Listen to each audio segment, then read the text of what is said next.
쉬는 시간에 몇몇 학생들한테 물어보니까 역시 오늘 강의에서 다루는 테마는 좀 어렵다. 예, 이런 의견들이 다른 때보다 좀 있습니다. 지금 질문지가 꽤 많이 들어왔는데, 여러분 이제 키코라고 하는 환해지 상품에 대해서 질문들이 많이 들어와 있습니다. 이것은 이제 환율이 너무 많이 변화해서 그거로 인해서 수출 수입에 종사하는 기업들이 이제 위험에 충분히 대비를 못할 경우를 대비해서 금융기관에서 제공한 상품인데요.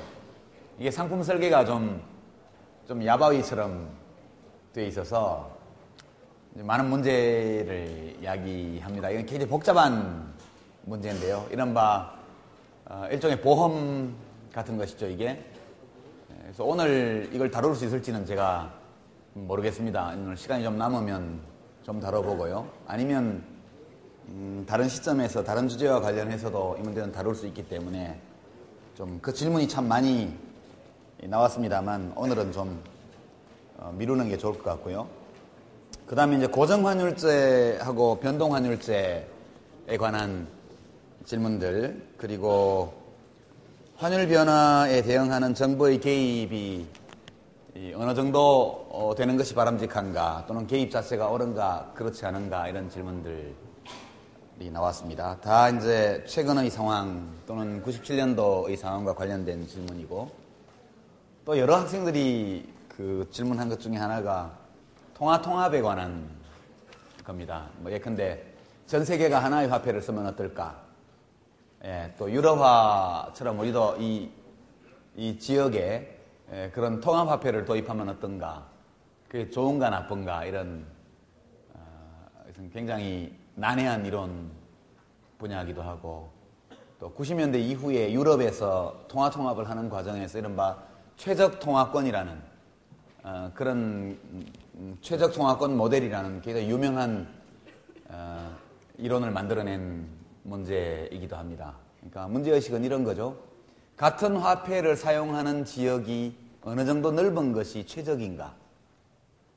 예, 너무 좁은 지역에 같은 화폐를 사용하는 지역이 너무 좁은 것도 문제지만, 그것이 무한히 넓어서 그러면 전 세계가 하나의 화폐를 사용한다면 좋은가?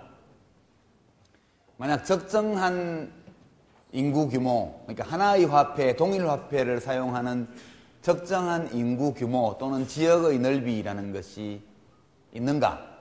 이런 문제의식입니다. 그 질문들이 여러 건이 나왔는데요. 대표적으로 한 3사람 정도만 좀 발표를 하게 하죠. 정치외교학과의 권민아 학생 좀 앞으로 나와서 대기해 주고요.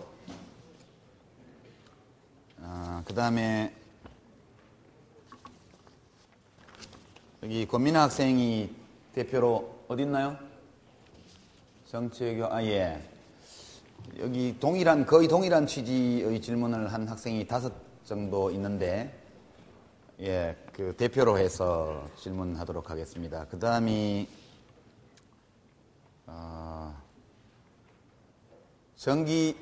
전자전기 컴퓨터 학부, 예, 서정은 학생. 어딨죠? 거기 있네요. 준비하시고. 그 다음에, 법학부의 성동현 학생. 예.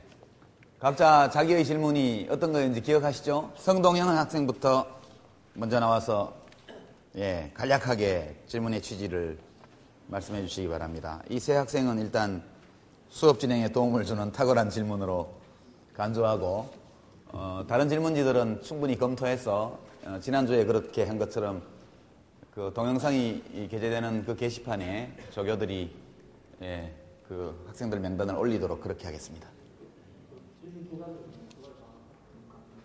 예, 2가지 다. 안녕하십니까. 법학부 공학과 성동현입니다. 제가 드린 질문은 2가지인데요. 첫 번째는 우리나라 같은 경우는 변동환율제를 사용하고 있지만 세계 많은 나라들은 고정환율제를 사용하고 있습니다. 2가지에도 장단점이 있다고 생각하는데 거기에 대한 교수님의 견해를 듣고 싶었고요. 그리고 두 번째는 지금 지금 그 경제 신문을 유심 보신 분들은 다들 알고 계시겠지만 국가의 그 환율 시장에 대한 개입에 대해서 많은 비판이 있고 있습니다. 하지만 정부는 환율 안정과 환율 방어에 대한 이유를 들어서 그 환율에 대한 정부 개입을 장담하고 있는데요. 그렇다면 정부가 얼마나 환율 시장에 개입하는 것이 옳은지에 대한 질문을 드렸습니다. 이상입니다. 예, 수고하셨습니다. 박수 안 쳐요? 예, 우리가 학생들이 나와서 질문을 하면 격려 또는 의전적인 이유로 꼭 박수를 치도록 합시다. 다음에는 누구였죠? 정영호 학생이었나? 맞나요? 누구죠? 예. 예, 말씀해 주세요. 제가 질문 드린 내용은 정부가 이제 환율 그 조정에 개입하는 내용인데요. 우리나라는 이제 외환 무효라는 게 있어가지고 뭐 환율이 너무 높다 이러면 이제 정부에서 그 달러를 좀 풀어가지고 환율을 낮추고 하고 있는데 만약에 환율이 너무 많이 올라서 진짜 상상 이상으로 한 1달러에 뭐 5천 원씩 올라가지고 우리나라가 이제 그 균형을 맞추려고 만약에 우리나라 외환 무효가 제로가 되거나 마이너스가 되면 어떻게 되는지 그거에 대해서 질문해봤습니다. 예. 예. 예, 말씀하세요. 다음 세 번째 학생. 안녕하세요. 저는 정치외교학과 공학번 권민아라고 합니다. 제가 질문드린 거는 기축통화가 경제에서 세계 경제에서 좀 우위를 점하는 거에 대해서 저희가 직관적으로는 그게 우위를 점한다는 걸 알고 있지만 어째서 그게 좀 우위를 가지는지 미국 그 기축통화 미국 달러에 대해서 유로화가 그걸 대항할 수 있다는 거 그러니까 그런 과정이 좀 어떻게 해서 그렇게 그 통합이나 그런 게 경제적으로 우위를 점할 수 있는지 궁금해서 질문을 드렸습니다. 예, 수고했습니다. 자, 이제 이 세 가지 질문 또는 유사한 질문을 해주신 많은 학생들의 논점을 반영해서 몇 가지 설명을 좀 드리도록 하겠습니다. 우선 환율 제도에 대한 겁니다. 환율 제도 질문이 나왔는데 환율 제도에는 크게 봐서 두 가지가 있습니다. 고정 환율 제도.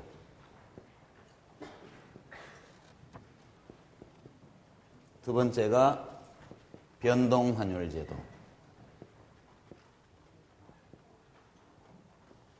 고정 환율 제도는 정부가, 그 나라의 정부가 모든 다른 나라의 화폐와 자국 화폐의 교환 비율을 딱 정해놓고 가끔씩 변경을 하죠. 그러니까 정부가 환율을 결정하고 나면 모든 경제 주체는 그 비율에 따라서만 화폐를 바꿀 수가 있습니다. 외환을. 변동환율제는 아까 우리가 봤던 시장에서의 수요 공급 기능에 그냥 환율 결정을 맡겨버리는 게 이제 변동환율제입니다. 중간 형태로는 슬라이딩 시스템이라고 해서 정부가 환율 변동의 상한선과 하한선을 대충 설정해 놓고 환율이 그 안에서 움직이도록 여러 가지 방법으로 관리하는 그런 관리 환율제도 또는 이제 상하한을 설정해 놓고 일정 범위 안에서 환율이 자유롭게 이동하게 하는 절충적인 제도도 있습니다.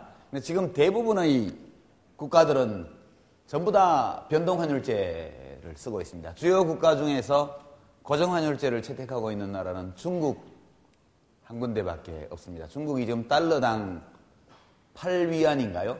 8점 몇 위안인가 이렇게 해서 고정해 두고 있죠. 지금 세계 경제계에서 초미의 관심사가 되고 있는 것 중에 하나가 언제 중국이 위안화의 평가 절상을 할까?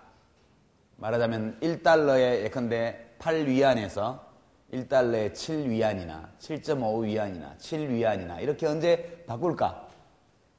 그것이 굉장히 큰 관심사입니다. 그것을 바꾸는 시점을 예측할 수 있다면 엄청나게 돈을 벌 수 있겠죠. 그죠? 돈을 버는 방법은 아주 간단합니다. 중국 화폐 가치가 오르기 때문에 중국 금융기관에서 돈을 위안으로 왕창 빌리죠. 왕창. 그러면 안 되겠구나. 왕창 빌립니다. 값이 오르기 전에. 값이 쌀 때 빌려놓으면 무조건 뭔가를 할 수 있습니다. 그러니까 환율의 변화를 미리 예측할 수 있다면 빚을 넣든가 혹은 위안화 자산을 취득하든가 또는 팔아치우든가 이런 방식으로 그 시점에서 이익이 되는 현물 거래 혹은 외환 거래 이런 것들을 할 수 있습니다. 계산을 한번 해볼까요? 어느 게 좋은지. 위안화가 1달러당 8위안에서 7위안으로 가치가 올라간다. 그러면 올라가고 나서 돈을 지불하려면 돈이 많이 지불해야 되는 거죠. 달러로 하려면. 그죠? 그때는 이제 달러를 빌리는 게 낫겠네요. 달러를 빌려서 위안화를 사두죠. 예컨대, 10,000불을 빌려서 8만 위안을 사둡니다. 그죠? 그러고 나서 1달러당 7위안이 되고 나면 그걸 다시 외환시장에 내다 팔면 10,000불 이상의 현금을 손에 쥐게 되죠. 옛날에 조지 소로스나 이런 사람들이 프랑화, 파운드화, 영국, 태국의 바트화, 또 한국의 원화 이런 것들을 가지고 돈을 엄청 벌었을 때 이런 방식의 소위 거시 금융투기라는 것을 했습니다. 그러니까 어떤 나라의 돈값을 떨어뜨릴 힘이 있다면 그 통화를 공격해서 팔아치워가지고 마구 매도해가지고 돈값을 떨어뜨린 다음에 다시 이익을 취하는 방식으로 거래를 하고 이런 식으로 하는 게 이제 거시금융투기입니다. 그러니까 어느 한 상품, 서비스, 어느 한 자산을 가지고 투기하는 게 아니고 그 국민경제 전체의 어떤 거시지표를 자기 힘으로 영향을 미쳐서 움직여내고 그것을 이용해서 돈을 버는 거죠. 뭐 하룻밤에 몇 천만 달러 이렇게 벌었다고 그럽니다. 그러니까 그런 방식이죠. 그래서 이 고정환율제에는 장점이 있습니다. 고정환율제는 모든 사람들에게 안정감을 주죠.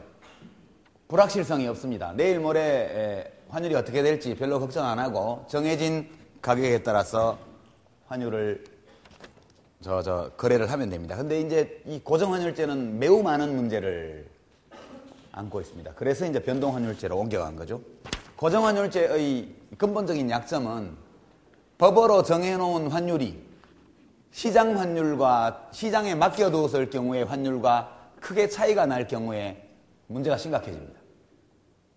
좀 굉장히 복잡한 문제인데요. 만약 이렇게 해보죠. 고정환율제에서 예컨대 우리나라 환율이 고정환율 예컨대 1달러당 1,000원 이렇게 해뒀다. 근데 실제 시장에서는 맡겨두면 1달러당 800원이다. 그러면 이제 실제보다 훨씬 더 저평가되어 있죠. 수출이 많이 될 겁니다. 한국의 물가 수준에 비추어 볼 때 우리 물건이 너무 싸니까 외국인들의 눈에 보게 되면 그러면 수출을 많이 해서 경상수지 흑자를 보게 되죠. 예컨대 고정환율제에서 반대의 경우는 반대 현상이 벌어지니까 만약 고정환율이 시장환율보다 높다면 시장환율 혹은 적정환율보다 높다면 이 경제는 틀림없이 경상 흑자를 보게 되어 있습니다. 경상수지 흑자를 볼 가능성이 많습니다. 경상수지 흑자를 보게 되면 수출업자들이 물건을 팔아서 돈을 갖고 들어서 원화로 다시 바꾸게 되죠. 그러면 그 외화는 중앙은행으로 들어가고 시중에는 원화가 풀리게 됩니다. 이것은 경상수지 흑자를 보게 되면은 원래는 환율이 변동해야 해서 다시 균형을 찾아야 되는데 고정으로 묶어놨기 때문에 계속해서 경상수지 흑자를 보게 되어 있습니다. 그럼 이것이 통화량 증가로 이어지게 됩니다. 정부가 무슨 특별한 일을 한 게 아니고 달러를 벌어다가 은행에 가서 원화로 바꿔주시오 하면 계속 그 비율로 바꿔주는 겁니다. 흑자를 계속 보면 달러로 초과해서 벌어들인 만큼 계속 원화가 풀리게 돼 있죠. 그럼 이건 어디로 연결됩니까? 물가 인상으로 연결되죠.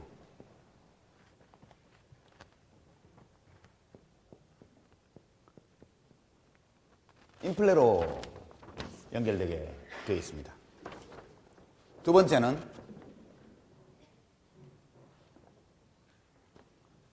이 인플레를 유발하지 않으려면 다른 방식으로 통화량을 또 조절해야 되는 정책 수요가 또 생기게 되죠. 그러니까 통화량을 조절하려면 한국은행의 지불 준비율, 한국은행이 각 금융기관이 예금을 받았을 때 일정 비율을 중앙은행에 예치하도록 되어 있으니까 지불 준비율을 올리고 내린다든가, 또는 이제 이 콜금리 이자율을 변동시켜서 또 조절을 한다든가, 이런 다양한 방식으로 통화량을 조절할 수 있습니다. 그런데 그런 것들은 다 부작용을 일으키게 되어 있습니다. 그 다음에 이제 이걸 이렇게 안 하려면, 통화량을 증가 안 시키려면 시중 통화를 조여야 되는데, 조여야 되면 이제 예컨대 뭐 기업의 자금난이 뭐 가중된다든가 이런 부작용들이 계속 생기게 되는 거죠. 그래서 이제 이 고정환율은 시장 환율과 크게 벗어나 있을 때는 한 예를 들어서 경상 흑자만 하더라도 이렇게 문제가 생기는데, 다른 자본 유출입이라든가 이런 물가 인상, 경기 변동 이런 걸 감안하면 대가가 굉장히 큽니다. 이 지구상의 모든 나라들이 고정환율제를 썼던 때가 있죠. 그것이 무너지는 과정을 보면 여러분이 고정환율제가 어떤 문제가 있는지를 잘 알 수 있습니다. 2차 대전이 끝나고 나서 미국을 중심으로 IMF라는 것이 만들어지죠. IMF라는 것이 만들어집니다. 이 IMF라는 것은 1차 대전 후에 독일이 전쟁 배상금 치르고 뭐 하면서 경제가 엉망이 되어가지고 완전히 민생이 도탄에 빠지고 실업자가 거리에 넘쳐나고 이러니까 히틀러 같은 전체주의자가 집권을 하게 되죠. 집권을 하게 돼가지고 엄청난 야만을 저지르고 이런 교훈을 얻습니다. 그래서 어느 나라든 그 나라의 화폐의 문제가 발생해서 대외적으로 지불불능 상태에 빠지게 되거나 이렇게 되면 이 문명천지에도 곧장 야만이 찾아들 수 있다. 그리고 이제 국제화가 점점 더 깊게 진행되니까 어느 나라에 문제가 발생하면 여파가 다른 나라에도 전부 다 간다. 그러니까 이런 일이 없도록 하자는 뜻에서 IMF를 창설하고 달러를 중심으로 세계적인 고정환율 제도를 만듭니다. 그때 이제 방식이 뭐냐면 태양계와 닮았어요. 태양은 금입니다. 금 1온스에, 그때 돈으로 아마 달러가 38불인가? 하여튼 금 1온스에 38달러인가 이렇게 고정을 시킵니다. 일정한 비율로 달러와 금의 교환 비율을 정해놓습니다. 그리고 달러와 마르크, 달러와 프랑, 달러와 엔, 이걸 다 고정시킵니다. 전부 다. 물론 원화도 고정됐죠.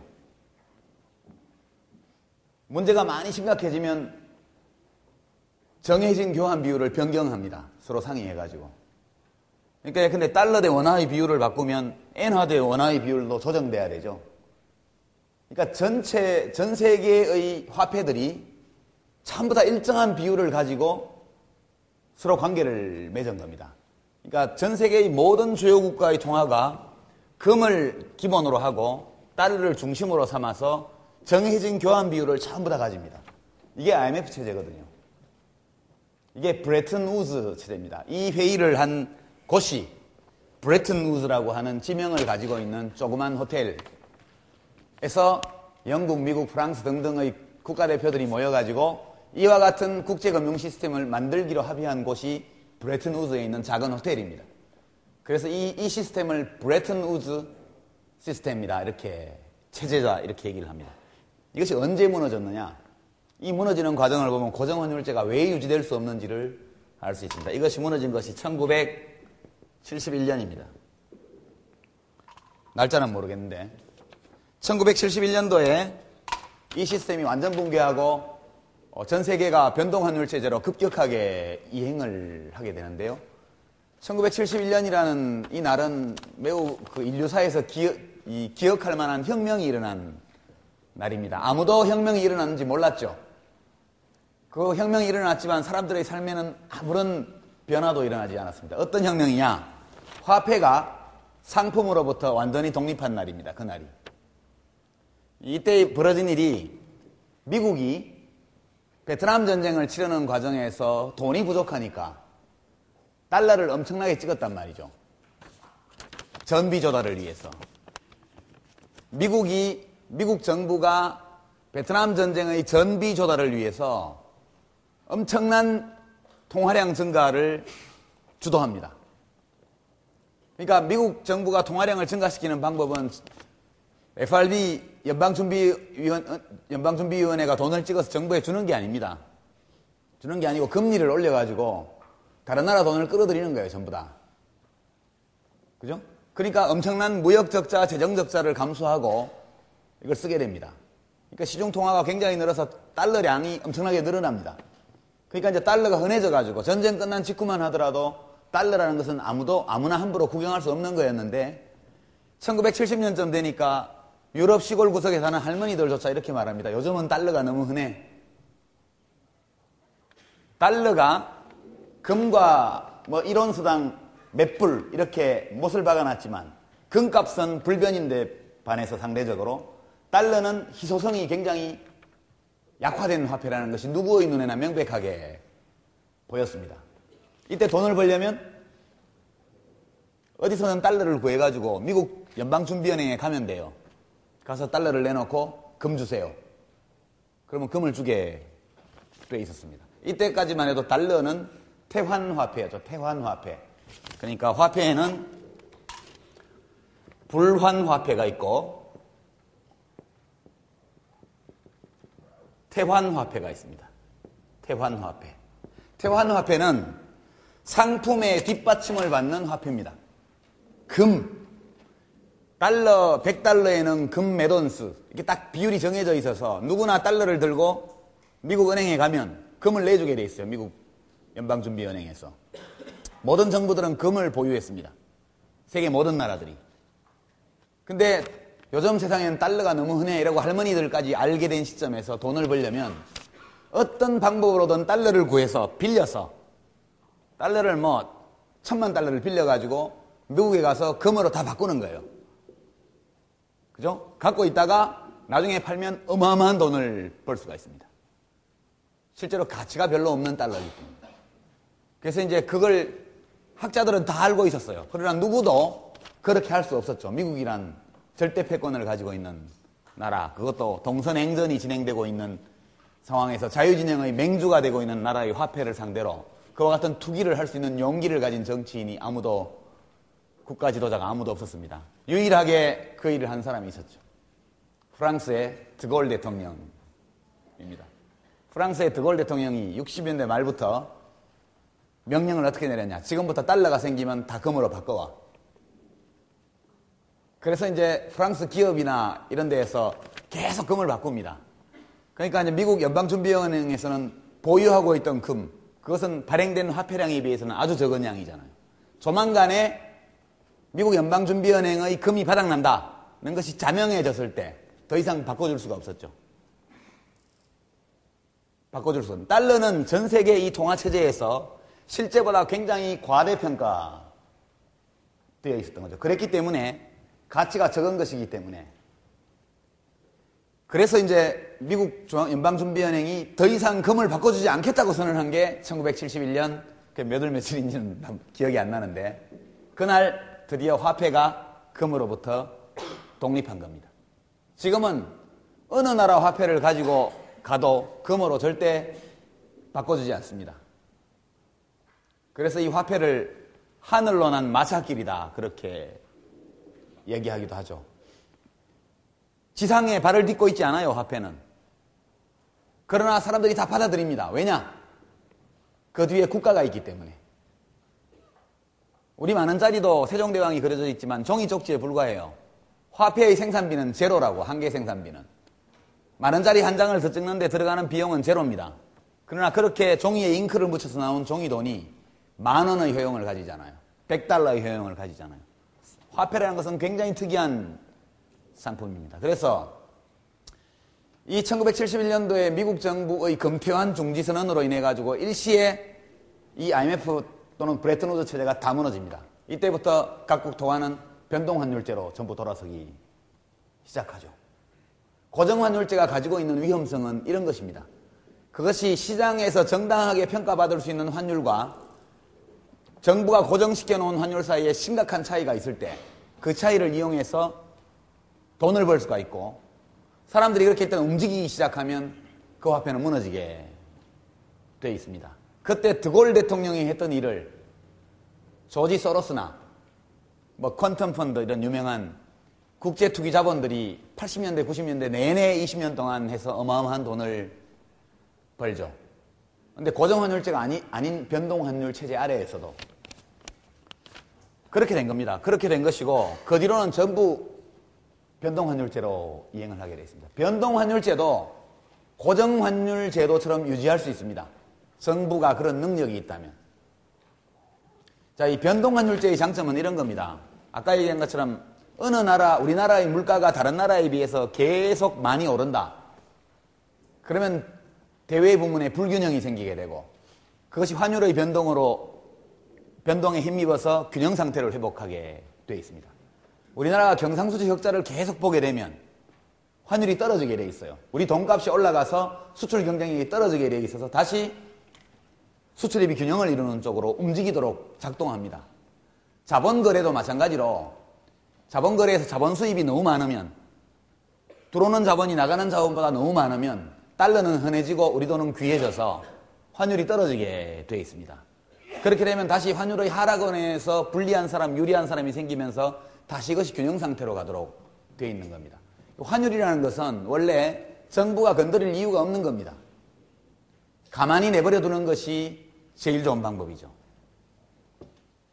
아까 질문 중에 두 가지에 대해서 하나는 직접적으로 고정환율제와 변동환율제. 고정환율제는 장점이 많이 있지만 그것이 시장에서 결정되는 환율과 괴리될 가능성이 크기 때문에 그때 생기는 엄청난 부작용, 그것 때문에 장기적으로 고정환율제를 유지하는 것은 불가능하다, 이런 말씀을 드리는 거고요. 변동환율제는 여러 가지 문제를 야기하지만 그것이 긴 시간적 안목에서 볼 때에는 모든 문제를 저절로 해결하게 하는, 적어도 대외 관계에서는 그런 제도이기 때문에 변동환율제로 이행해 온 것입니다. 사람들의 세계의 환율제도는 처음에 고정환율제도에서 시작해서 변동환율제도로 옮겨왔습니다. 그렇게 되고요. 그 다음에 이제 최적통화권, 그 문제에 관해서 좀 얘기를 해보죠. 아까 학생 질문 중에서 정부의 환율 개입을 어떻게 볼 것이며 어디까지 할 수 있느냐, 이 얘기는 조금 이따 하기로 하고요. 최적통화권이라는 건 이런 겁니다. 이거는 사실 굉장히 높은 수준에서 다루는 이론적인 문제죠. 어느 정도의 이 지역적인 크기 또는 인구 집단 또는 시장의 크기가 하나의 화폐에 걸맞는 적절한 넓이인가 또는 적절한 수의 인구인가, 이거에 대한 답을 찾는 겁니다. 만약 그것이 넓으면 넓을수록 많으면 많을수록 좋다, 이런 결론이 난다면 답은 전 세계가 하나의 화폐를 사용하는 게 정답이겠죠. 그러나 만약 그것이 아니라면 우리는 어떤 기준에 의해서건 답을 찾아야 됩니다. 그것을 이제 최적 통화권이라고, 같은 화폐를 사용하는 지역의 권역, 그것이 가장 적절한 수준이 어디냐. 그래서 유럽연합의 통합을 할 때에도 이것이 굉장히 큰 논란거리였습니다. 만약 복수의 국민국가들이 가지고 있는 독자적인 화폐를 포기하고 여러 나라가 하나의 화폐를 사용하게 된다면 국가가 없어지는 건 아니죠, 현재로서. 만약 전 세계가 하나의 정부로, 하나의 국가로 통합된다면 화폐는 당연히 하나죠. 그러나 우리가 통합을 한다고 해서 국가를 통합할 수 있는 건 아니죠. 국민국가를 유지하는 조건 위에서 화폐를 함께 쓰게 되는 겁니다. 그래서 이것은 주권의 이양을 의미합니다. 통화 발행권, 화폐 발행권.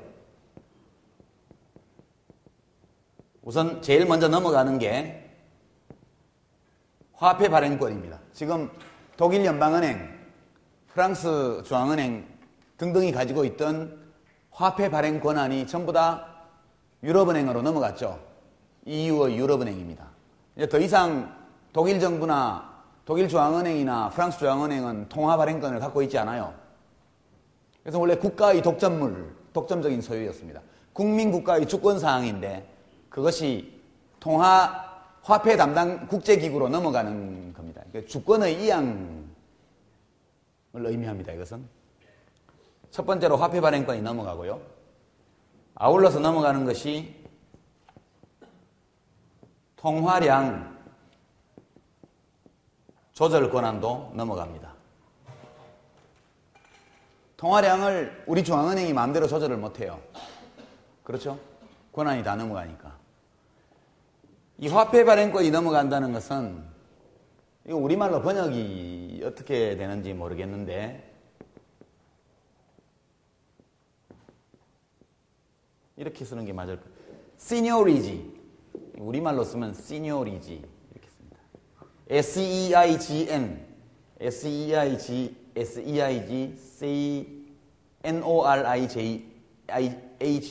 그러니까 knowledge. 이게 불어입니다. 이것도. 아까 아비트라지처럼. 시니어리지라는 것은 뭐냐면 화폐 발행 독점권에서 오는 이익을 말하는 겁니다. 이거는 좀 굉장히 재밌는 개념인데요. 아까 말했지만 화폐의 한계 생산비는 제로입니다. 그렇죠? 10,000원짜리 한 장을 추가적으로 생산하는데 들어가는 사회적 비용은 0입니다. 0. 저 배공사에서 찍을 때 종이 한 장 더 넣으면 10,000원짜리가 수백 장이 나오거든요. 그냥 종이에 잉크 묻힌 거예요. 비용은 들지만 한계 비용은 0입니다. 그러나 비용이 전혀 들지 않는 화폐를 인쇄해서 밖으로 내보내면 그것의 교환 가치는 그 화폐의 액면가만큼을 가지게 되죠. 만약 이 화폐로 뭐 아이스크림을 사 먹거나 뭐 옷을 사 입지 않고 누구에게 꿔준다면 최소한 연이자 5%는 받게 되겠죠. 왜냐면 리스크 제로에 국고채 금리가 한 5% 되니까. 떼일 염려가 전혀 없고 확실하게 이자까지 받을 수 있는 그런 금융상품의 금리가 약 5%란 말이죠. 그럼 100만 원을 돈을 찍어서 빌려주면 5만 원을 번다는 이야기 아니에요. 그죠? 이것이 국가가 화폐 발행권을 독점함으로써 여러 가지 형태로 얻게 되는 이익입니다. 이 수입은 전부 다 국가로 귀속됩니다. 한국은행을 통해서. 그런 게 있다는 생각을 안 해봤죠? 어떻게 생각하면 되냐 하면 위조지폐를 만들면 범죄죠? 그죠? 성공한 위조지폐는 처벌받는 일이 없죠. 왜냐하면 누구도 그것을 위조지폐라고 알아볼 수 없는 화폐를 만드는데 성공한다면 그 사람은 처벌받을 수 없습니다. 성공한 쿠데타도 처벌할 수 있지만 성공한 위조지폐범은 처벌할 수 없습니다. 누구도 그것이 위조지폐라는 걸 증명할 수 없기 때문에. 그러나 이 위조지폐범은 절도범이에요. 이 위조지폐를 만든 사람은 절도범임에 분명합니다. 왜냐? 그 사람이 10,000원짜리를 100만 장을 찍었다. 그러면 10억 점, 100억 점 되나요? 10,000원짜리 100만 장 찍으면 100억 원 되죠. 그러면 시중 통화량, 시중 화폐량이, 유통 중인 화폐량이 100억 원 증가한 거죠. 아까 우리가 본 MV는 PQ라는 이 항등식 또는 방정식에 비춰보면 화폐를 가지고 있는 모든 사람들이 조금씩의 손해를 본 거죠. 그러니까 화폐를 가지고 있는 모든 사람들의 통화 가치를, 화폐 가치를 조금씩 떨어뜨림으로써 그걸 다 모아서 이 사람은 100억 원이라는 현금을 손에 쥐는 겁니다. 절도죠. 그러나 처벌할 수 없죠. 왜냐? 그것이 위조지폐라는 것을 증명할 수 없기 때문에. 진짜 완벽한 지폐라면.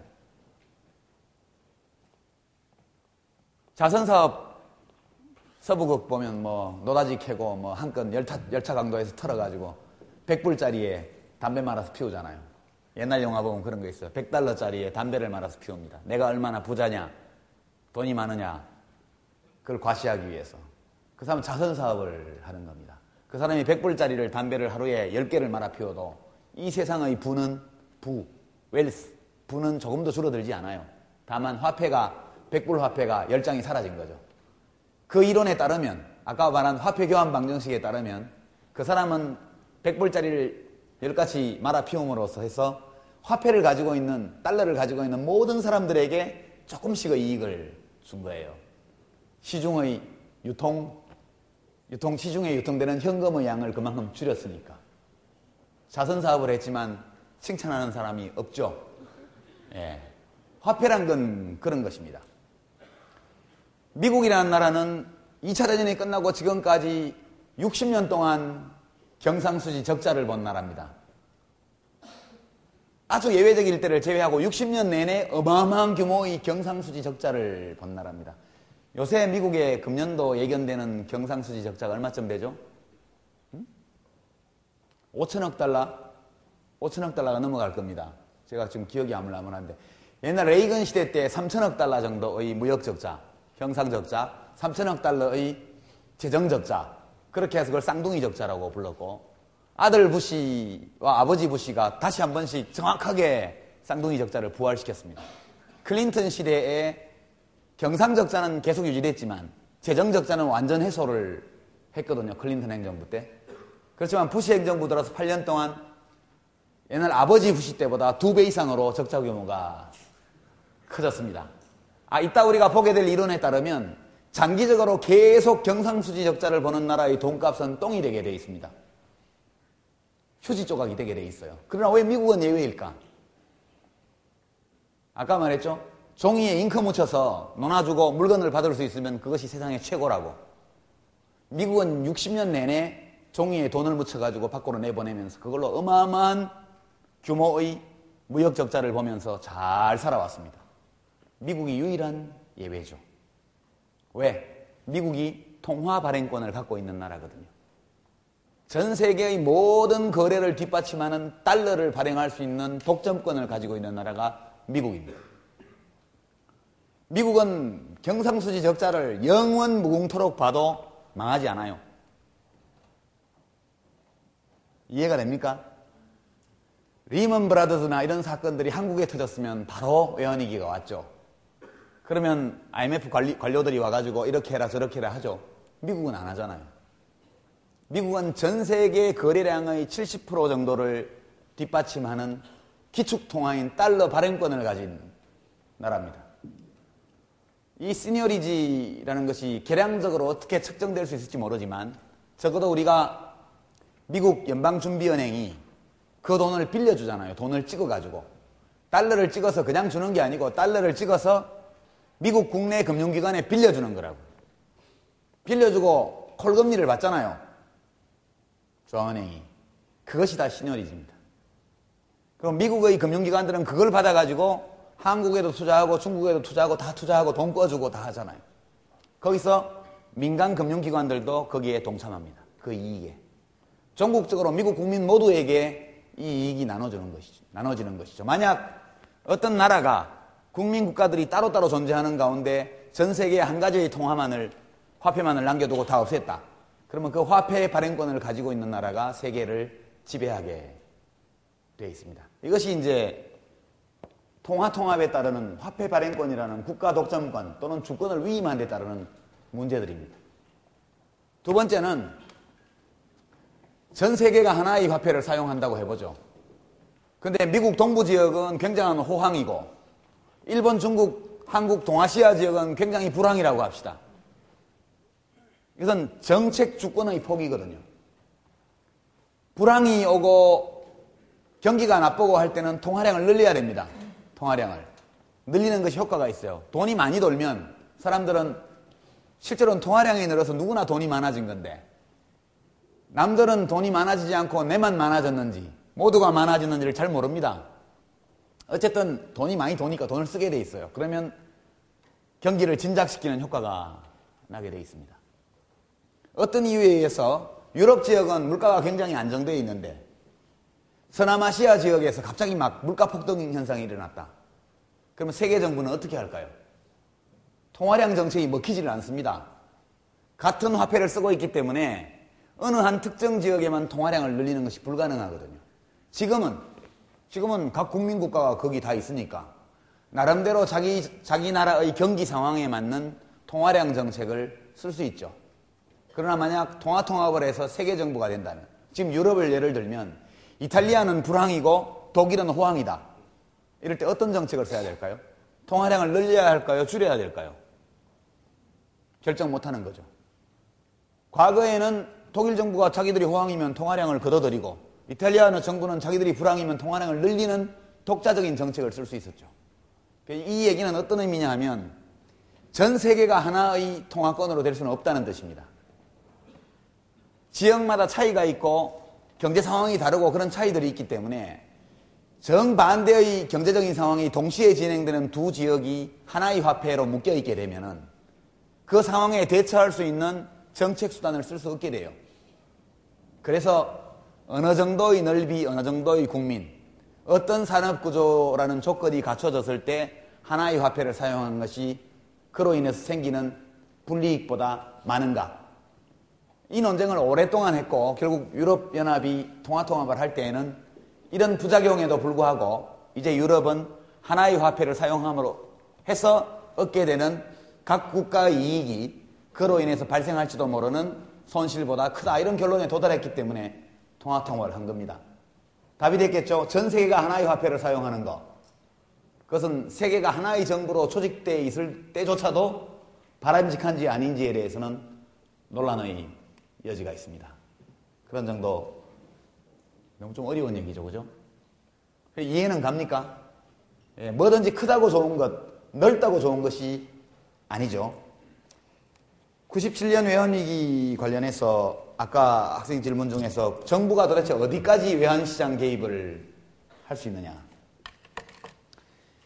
변동환율 제도 아래에서도 고정환율 제도처럼 환율을 유지할 수 있습니다. 정부에 그만큼의 정책 수단이 있다면 가능하겠죠. 갑자기 달러 공급이 늘고 수요는 줄어들어서 달러 가치가 하락하고 있다. 그러니까 환율이 내리고 있다는 겁니다. 그래서 어떤 문제가 있다고 생각할 때 정부가 달러를 막 사들이면 되죠. 수요가 부족하고 공급이 너무 많아서 달러 가치가 떨어지는 거니까 안정시키려면 정부가 달러를 사들여서 원화를 풀면 돼요. 그렇죠. 반대로 달러 수요가 너무 많고 공급은 적다. 그러면 환율이 막 오르겠죠. 환율을 끌어내리려면 정부가 달러 공급을 늘려주면 돼요. 달러를 막 푸는 겁니다. 그렇게 되겠죠. 직접적인 결과는 달러를 막 풀게 되면 달러를 내주고 원화를 걷어들이게 되죠. 그러면 시중에 원화 통화량이 줄어들게 되겠죠. 그런 부작용은 있습니다. 반면에 그 반대의 경우라면 달러를 막 내다 판다. 그러면 줄어들고 달러를 막 사들이면 시중에 원화 통화량이 늘어나게 돼 있죠. 이런 것들은 환율을 안정시키려다 보니까 엉뚱하게 생각지도 않았던 다른 정책적인 부작용이 나타나기 때문에 위험하기는 하지만 그것은 고정환율제를 할 때나 마찬가지 현상이라는 얘기예요. 근데 이제 그럴 수 있는 능력이 있느냐? 그것이 이제 문제입니다. 그걸 보기 위해서 97년도 상황을 잠깐 돌아보죠. 97년도에 여러분 몇 살이었죠? 되게? 지금 4학년들이? 중학생? 지금 4학년이면 23살. 12살. 초등학교 6학년. 예, 초등학교 6학년쯤 됐겠네요, 여러분이 그때. 지금 신입생들 같으면 이제 초등학교 저학년, 내지 유치원생은 아니다. 초등학교 1, 2학년, 3학년 그 정도가 지금 저학년 학생들이고, 졸업한 학생들 혹은 군대 갔다 온 학생들 중에는 중학교 때 IMF 사태를 맞은 학생들도 있었겠죠. 1997년도의 외환위기를 보려면 1970년대의 거시경제지표를 보면 됩니다. 시계열 데이터. 그러니까 1990년부터 예컨대 혹은 1988년부터 97년까지 물가 수준, 경상수지 기록, 환율 동향 이런 것들을 비교해 보면 우리가 오늘 공부한 내용들이 어떻게 적용되는지를 대체로 여러분 스스로가 판단할 수 있습니다. 1990년대의 상황을 제가 여러분께 말씀드리면 몇 가지. 1. 장기여인 물가. 이걸 봐야죠. 1990년대 대한민국의 물가 수준은 거래 상대국인 주요 선진국에 비해서 어떠했던가. 이걸 봐야 되고요. 두 번째, 경상수지를 봐야 됩니다. 세 번째, 자본수지를. 네 번째, 환율 동향을 봅니다.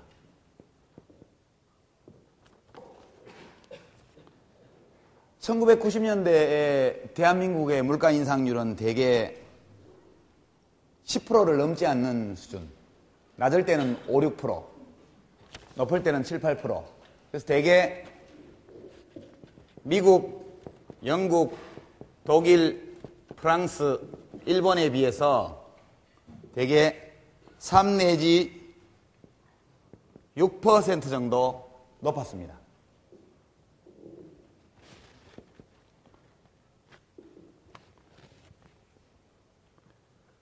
한국의 인플레율은 미국보다도 높았고 일본보다 높았고 영국, 독일보다 높았고 특히 독일처럼 물가 인상률이 1% 뭐 이렇게 되는 나라에 비하면 6% 이상 우리의 물가 인상률이 높았습니다. 이건 뭘 말하죠? 환율이 인상되는 것이 맞다는 뜻이죠. 원화 가치가 하락되는 것이 맞습니다. 물가가 인상됐다는 것은 우리 돈 가치가 떨어졌다는 얘기고 이거는 국제환시장에서도 한국 화폐가 낮게 평가를 받아야 될 사안이기 때문에 당연히 환율이 우리 한국 돈으로 표시한 1달러의 가격이 올라가는 게 경향적으로 맞습니다. 두 번째 경상수지, 이거 물가다 물가 이게 그죠? 네, 물가. 잘못 썼네. 경상수지 적자는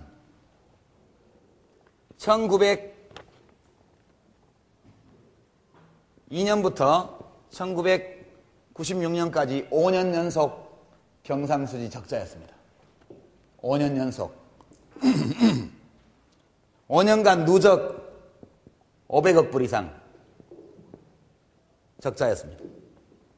누적 적자 규모가 500억 달러를 넘어섰고 1996년 한 해 동안 무려 230억 달러 경상수지 적자를 봤습니다.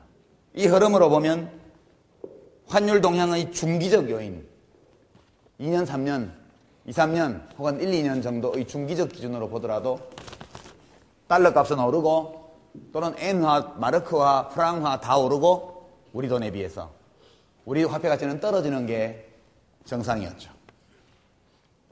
그런데 어떻게 된 일인지 거의 안 떨어졌어요. 약간의 등락이 있었지만 이 90년대 내내 원화의 가치는 약간의 완만한 하락세를 나타냈습니다.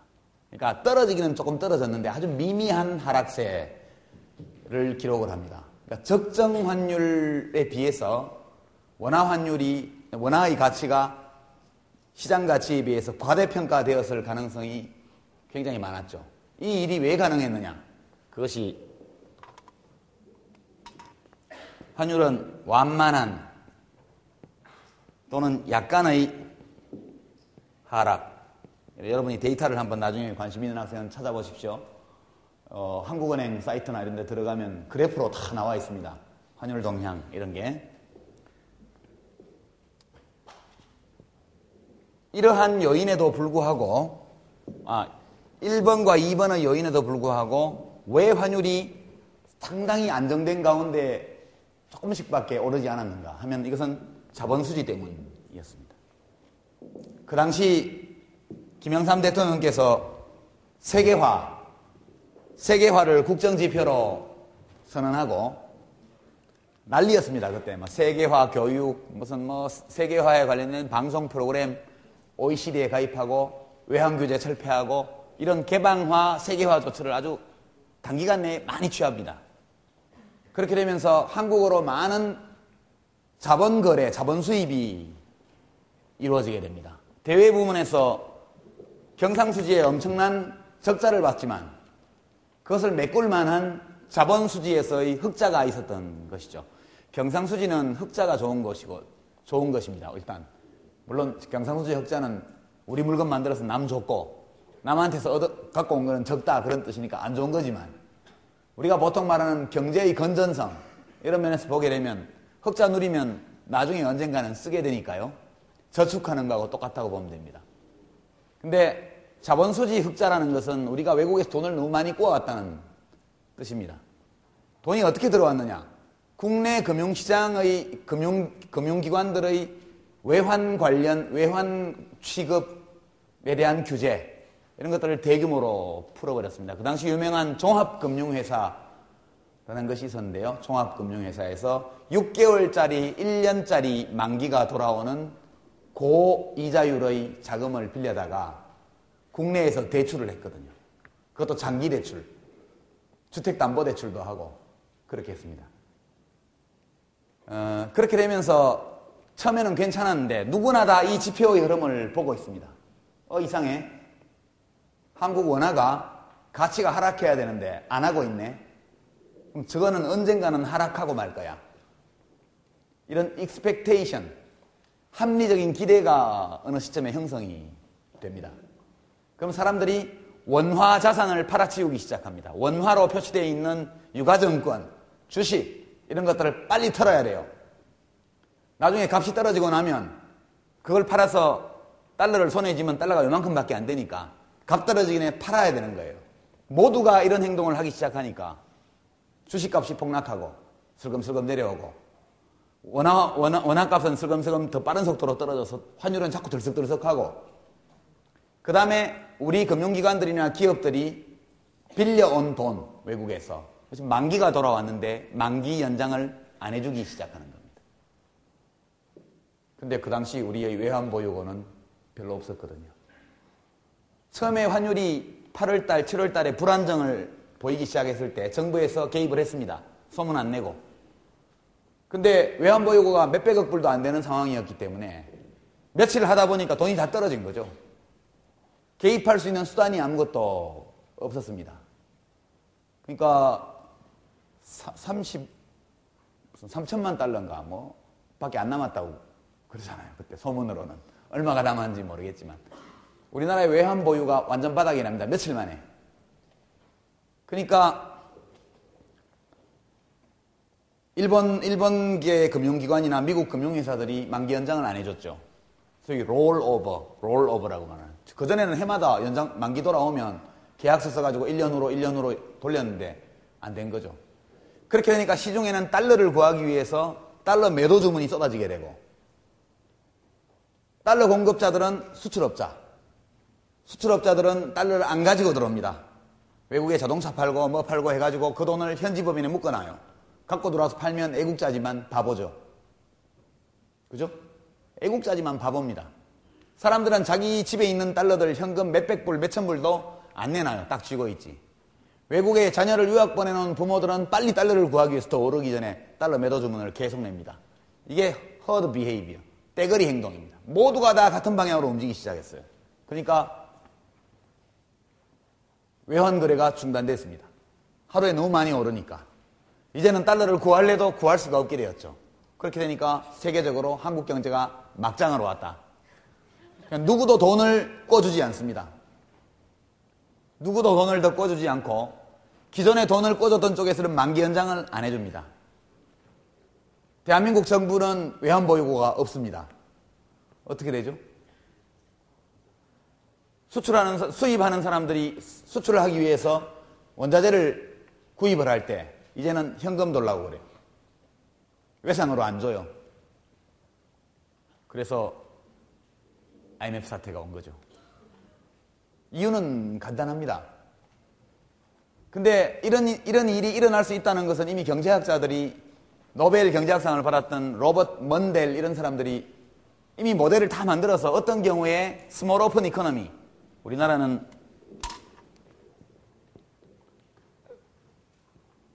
스몰 오픈입니다. 작은 개방 경제가 어떤 경우에 모라토리움에 빠질 수 있느냐, 대외 지불 불능 상황에 빠질 수 있느냐에 대해서는 이미 1990년대에 많은 경제학자들이 전형적인 모델을, 기하학적인 혹은 대수학적인 모델을 만들어놨지만 실제 대한민국이 그와 같은 상황에 빠질 수 있다고는 누구도 생각하지 않았고 누구도 내다보지 못했던 거죠. 위기가 닥치고 나서야 왜 이런 일이 생겼는지를 비교적 분명히 알게 되었지만 그 시점에서 정부 관계자들은 펀더멘탈이 튼튼하니까 위기는 없다 계속 얘기했고 모든 언론들도 전부 다 한국 경제 안전하다, 위기 없다. 심지어 깡듯이 당시 IMF 총재까지도 인터뷰해가지고 한국 경제 괜찮을 겁니다. 안 괜찮다는 거는 이미 다 알고 있었으면서. 그렇게 해서 이 사태가 온 거죠. 그래서 환율이 이제 97년 8월 달에 800원, 890원, 900원 이쪽에 살살 기어오르던 환율이 IMF가 터지면서 2,000원으로 올라갑니다. 그래서 지불불능 상태가 됐어요. 말레이시아는 우리는 돈 안 주겠다 선언을 했죠. 마하티르 총리인가요? 김대중 그 당시 당선자 보고 우리는 왜 그렇게 안 하냐? 우리는 그렇게 하지 못하죠. 말레이시아는 에너지가 없다고 해서 사람들이 얼어 죽진 않죠. 따뜻한 나라니까. 고층 빌딩도 별로 없어요. 날이 따뜻하니까 에너지를 많이 안 떼도 되죠. 말레이시아 자체가 석유가 많이 나고 천연자원이 많은 나라입니다. 대한민국은 63빌딩에 엘리베이터가 섰다고 생각해 보시죠. 예, 대한민국은 그렇게 할 수 없는 나라입니다. 대한민국은 에너지 수입이 현금 거래만 가능한 상황이 되는 그 즉시 국민들이 야만으로 돌아갈 수밖에 없는 나라입니다. 대한민국은 원자력 발전으로 생산하는 에너지 말고는 자체 에너지가 거의 없는 나라입니다. 그리고 말레이시아와 달리 대부분의 이 경제가 수출 산업과 연관되어 있어서 현금 거래만이 통용되고 신용장 개설을 못하게 되면은 거의 대한민국은 몇십 년 전 수준으로 그냥 내려간다고 봐야 되는 것이죠. 그래서 마하티르 씨와 김대중 씨를 비교해서 말레이시아의 총리는 신자유주의하고 싸우는데 당신은 왜 신자주의에 굴복하느냐? 김대중 대통령이 말레이시아의 지도자였다면 당연히 마하티르처럼 했겠죠. 우리는 그렇게 생존할 수 없는 나라입니다. IMF 나올 때 11월 달인데 한 달만 있으면 길거리에서 사람이 얼어 죽잖아요. 불가능한 이야기입니다. 그것이 이제 97년의 경제위기였습니다. 이 뒤에 무슨 일이 벌어졌느냐? 무슨 일이 벌어졌느냐 하면 우리한테 돈을 꿔준 미국 자본가들은 한 푼의 손해도 보지 않았어요. 왜냐? 한국 경제가 망하면 IMF도 망하는 겁니다. IMF가 낸 연례보고서를 보면 외환위기가 나가지고 IMF의 지원을 받았던 나라들에 대해서 IMF가 처방해줬던 정책 처방전들이 쫙 나와 있습니다. 그것이 얼마나 정당한지에 대해서 근거를 대는 사례들이 전부 한국 사례. 한국은 이렇게 균형재정을 했다. 이렇게 건전재정을 했다. 뭐 이런 금리정책을 폈다. 이른바 IMF의 모범국가가 대한민국입니다. 대한민국이 망하면 IMF도 같이 망하는 거예요.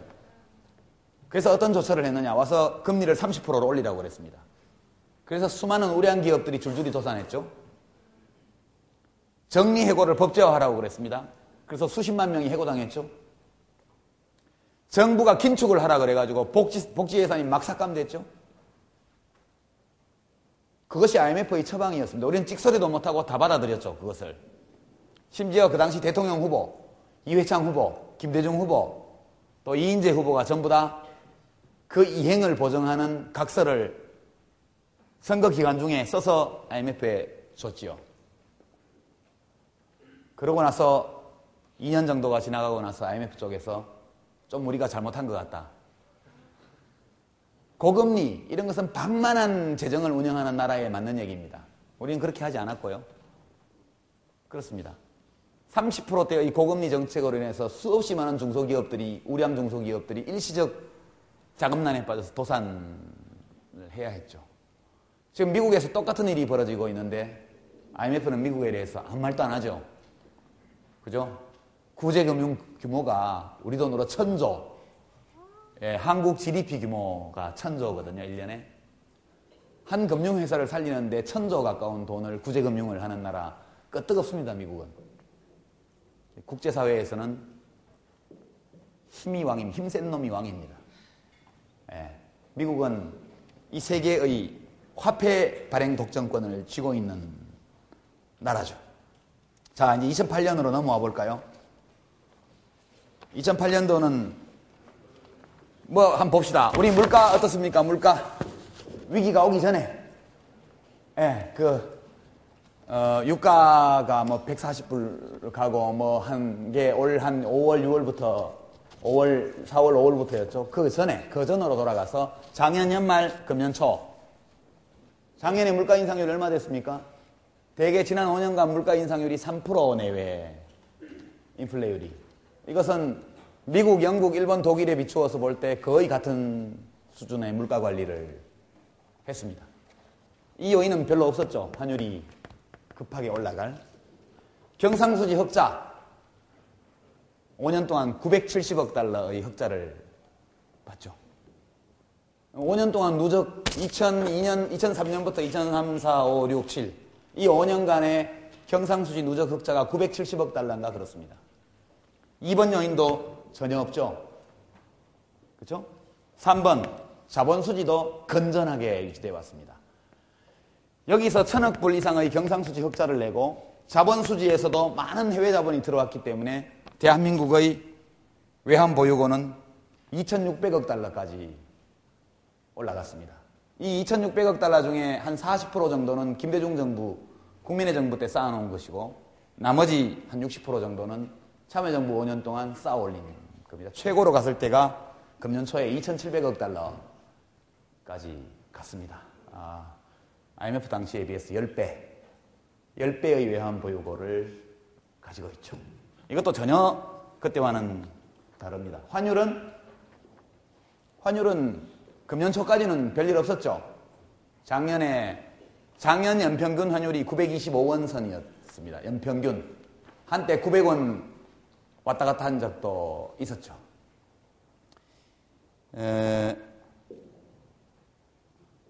달러 환율은 그렇습니다. IMF 직후에 2,000원. 그 다음에 이제 국민의 정부가 끝나던 2002년도에 약 1,300원. 그리고 참여정부가 끝난 2007년도에 930원. 연평균 환율이 그 정도로 하향 안정화 되었습니다. 정부 개입에 관한 한 참여정부도 개입을 했죠. 이 어떻게 개입했는지는 아무도 정확히 모릅니다. 이 얘기를 제가 밖에서 해본 적이 없는데 달러 환율이 1,000원 밑으로 1,000원 선에서 왔다 갔다 할 때 또는 1,100원 선을 왔다 갔다 할 때 그 당시에 이 경제부처 쪽에서 또는 언론에서 환율이 붕괴하고 있다고 표현을 했죠. 수출업자 다 죽는다. 이런 아우성들이 계속 나갔기 때문에 참여정부가 전반기 한 2년 반 정도는 개입을 한 걸로 제가 알고 있습니다. 그게 외평채입니다. 외국환 평형채권기금이라는 국채를 발행해가지고 그 돈으로 상당 부분 개입을 했습니다. 그 때문에 국가채무 액수가 올라갔죠. 외평채가 한 40% 가까이 국가채무 증가에 작용한 것이 약 40% 정도의 비중으로 국가채무를 증가시키는 역할을 합니다. 외평채로 1,200원일 때 달러 매입해가지고 한 6개월 지나가면 1,150원 되고 또 6개월 지나면 1,100원 되고 이렇게 되니까 정부가 계속해서 손실을 봤죠. 외환시장에서. 근데 그 손실은 누구의 이익으로 기록됐느냐? 수출업체들의 이익으로 기록됐습니다. 환율 하락을 막아줌으로써 너무 빠른 환율 하락을 막아줌으로써 수출 경쟁력을 유지하는 데 도움이 되었고 그것이 수출 기업의 채산성을 높이는 데 굉장히 큰 도움을 줍니다. 정부가 국가 채무가 계속 증가하는 것 때문에 비난받는 그 과정에서 대한민국의 수출 대기업들은 당군 이래 최대 당기순이익을 올리게 됩니다. 이것이 2003년과 2004년도에 벌어진 일이죠. 제가 2005년 봄에 국회 재정경제위원회에 있었을 때 민주노동당 심상정 의원이 이걸 가지고 하여튼 재경부 장관을 엄청나게 몰아붙였죠. 진짜 똑똑하더라고. 내 친구지만. 예, 저는 그때 재경위에 막 왔기 때문에 그 내용을 잘 모르고 있었고 큰일 나겠구나 이런 생각이 들었습니다. 물론 그걸 다 돈을 낭비한 것이 아닙니다. 정부의 회계장부에 적자로 기록되어서 그렇지 그 정책을 통해서 많은 민간기업들이 당기순이익을 키우는 쪽에 기여했다면 국가적으로는 바람직한 일일 수도 있습니다. 그러나 저는 개인적으로 환율이 이렇게 점진적으로 떨어지는 것은 아주 정상적인 현상이다. 그리고 900원 밑으로 가야 된다 이렇게 생각을 했습니다. 그래서 노무현 대통령께 제가 이걸 실제로 건의를 드렸죠. 더 이상 하지 말아야 된다. 어떻게 하고 있는지 밝히지도 않는다. 그 당시 재정경제부의 일개 국장이 밑에 팀 하나 데리고 이 일을 하고 있는데 밖에서 전혀 내용을 알 수가 없다. 그리고 참여정부가 자동차, 핸드폰 수출하는 수출 대기업을 위해서 존재하는 정부가 아니지 않느냐. 서민들을 위해서는 환율이 더 떨어지는 게 좋다. 물가 관리에도, 물가 안정에도 도움이 되고 해외 유학 보내는 자녀들에게도 도움이 되고 또 국민들이 넓은 세계 구경하는 해외 여행하는 데도 도움이 되고 국민의 복지는 증가하는데 뭐 때문에 개입을 하느냐. 그러고 나서 집권 후반기에는 개입을 하지 못하게 한 걸로 저는 압니다. 그래서 환율이 쭉 빠져서 920원 선까지 갔던 것이죠.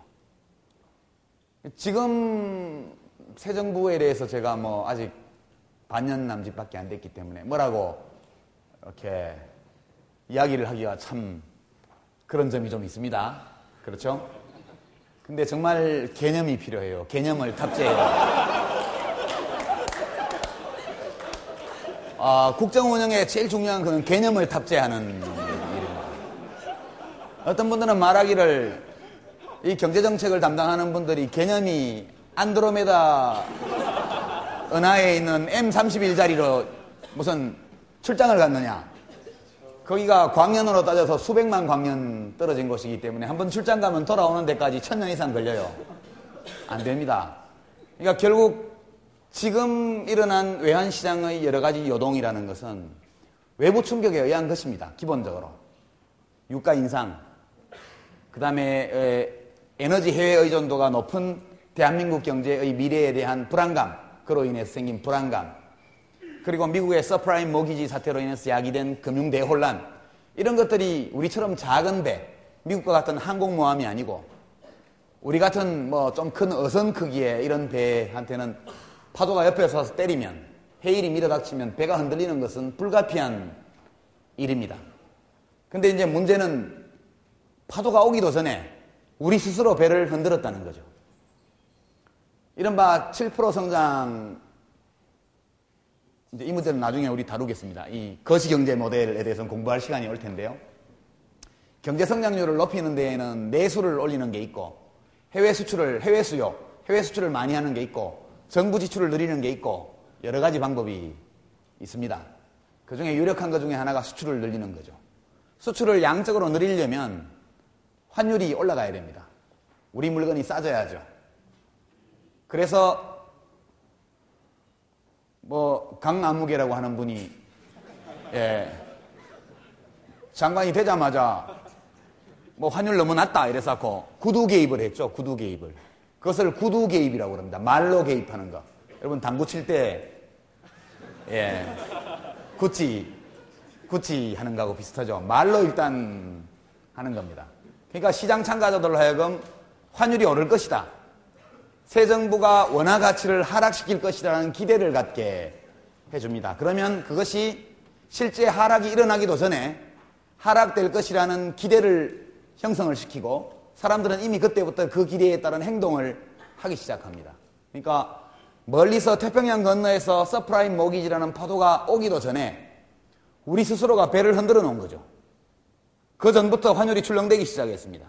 출렁대는 과정에서 옆에서 파도가 때리니까 더 심하게. 그러니까 지금의 이 원화 약세라는 것은 달러 강세이기 때문에 큰 문제는 아닙니다. 그러나 몇 달 전, 4개월, 5개월 전에 환율 인상이라는 것은 전 세계적으로 달러가 약세인 가운데 오직 원화만이, 우리 한국 돈만이 달러에 대해서 약세를 보였습니다.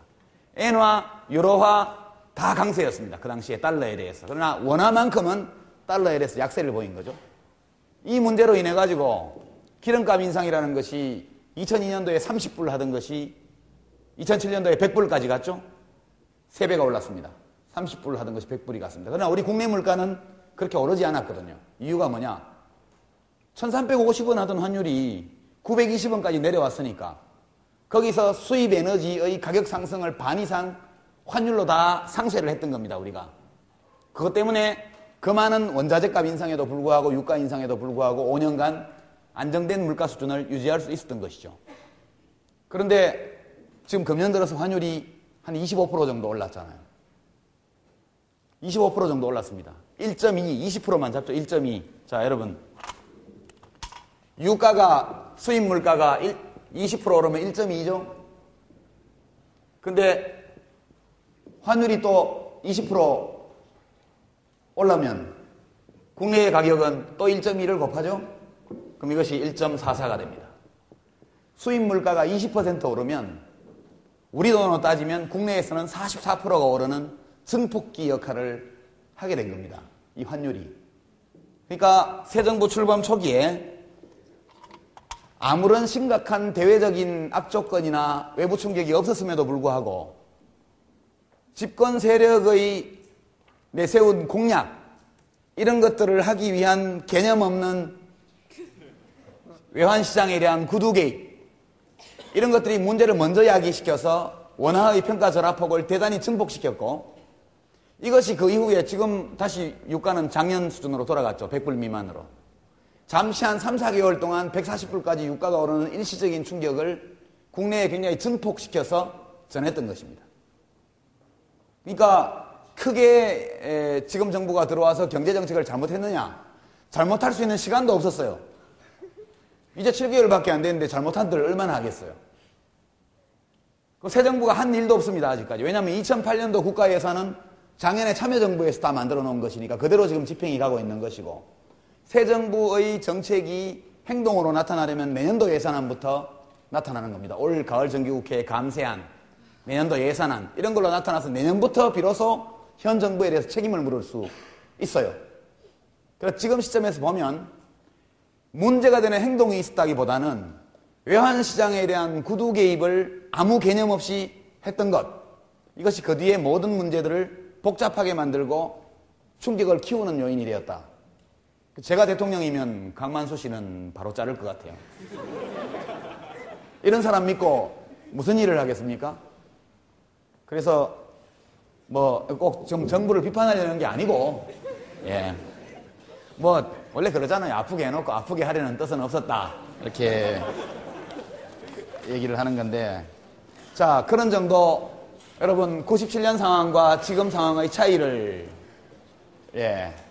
보셨겠습니다. 당시에도 97년 당시에도 OECD에 가입하기 위해서 달러 표시 국민소득을 높이기 위해서 일부러 김영삼 정부에서 시장 개입을 통해서 환율을 억눌러서 시장 환율과 정책적으로 조작된 환율 사이의 차이 때문에 IMF가 왔다 이렇게 해석하는 분들이 있습니다. 그런 점에서 보면 약간의 유사성이 있을 수도 있겠습니다만 전체적으로 보면은 역시 환율 관리라는 것을 이것이 국민경제 전체에 미치는 영향을 생각하기보다는 다른 쪽에 관심을 좀 뒀기 때문에 발생한 문제가 아닌가. 제발 안드로메다 7단 같은 개념이 지금이라도 기술을 돌려서 수도 서울로 돌아오기를 축원하면서 오늘 강의를 여기서 마치겠습니다. 다음 주는 휴일이죠? 저도 한 주 쉬겠습니다. 자, 그럼 2주일 후에 만나요. 고맙습니다.